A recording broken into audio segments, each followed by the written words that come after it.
মধ্যপ্রাচ্যের যে পত্রিকাগুলি আছে সেগুলিতে ভারতীয়রা বিরাট ভূমিকা পালন করছে, তাদের প্রচুর এমনকি এডিটোরিয়াল পলিসি নির্ধারণের ক্ষেত্রে তারা ভূমিকা পালন করছে। আমাদের সেখানে প্রচুর সমস্যার সম্মুখীন হতে হচ্ছে যে আমাদের একটা ছোটোখাটো ঘটনা ঘটলেও, সেটাকে নেগেটিভ ঘটনা ঘটলেও সেই খবরটাই প্রাধান্য পায়, পজিটিভটা প্রাধান্য পায় না।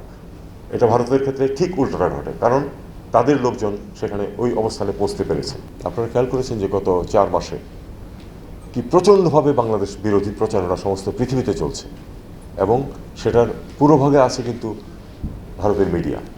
ভারতের মিডিয়ার যে রোল এবং যে অ্যাকসেপ্টেবিলিটি আছে সেটা আমরা জানি, যে তাদের যে রিচ আছে সেটা আমরা জানি, এবং তাদের যে বক্তব্য সেগুলোকে কিন্তু ভারতীয় ডায়াসপোরা পিক আপ করছে এবং সেটা বিভিন্ন দেশে সেটাকে প্রচারণা চালাচ্ছে।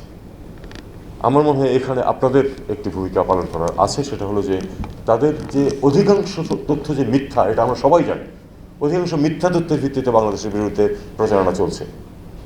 যে এখানে তাদের প্রচারণা দেখলে মনে হবে যে এখানে যুদ্ধাবস্থা বিরাজ করছে, হিন্দুদেরকে সমানে কচুকাটা করা হচ্ছে এবং তাদের বাড়িঘর সব লুটপাট করে ফেলা হচ্ছে। এই ধরনের একটা ইমেজ তারা কিন্তু সৃষ্টি করার চেষ্টা করছে এবং সেটা প্রপাগেট করছে ভারতীয় ডায়াসপোরা সমস্ত পৃথিবীতে।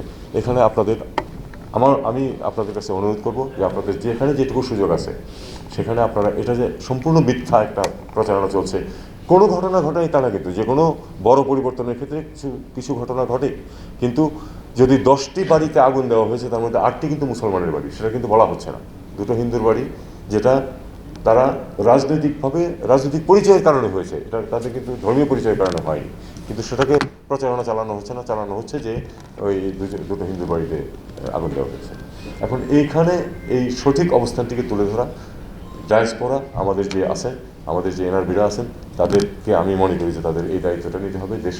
দেশের যে ইমেজ, এবং আমাদের ইমেজের সবচেয়ে বড় অ্যাম্বাসেডর হচ্ছেন প্রফেসর ইউনূস। এমনকি তার বিরুদ্ধে পর্যন্ত কথাবার্তা বলা হচ্ছে উনি কিছু করছেন না, ইত্যাদি ইত্যাদি। অথচ এরকম কোনো বিষয় কিন্তু এই সরকার মোটেই টলারেট করছে না। এই ডিসইনফরমেশন এবং মিসইনফরমেশনের মোকাবেলা করাতে আপনাদের একটা ভূমিকা আছে, সেটা আমি আপনাদেরকে একটু অনুরোধ করছি যে আপনারা পালন করুন।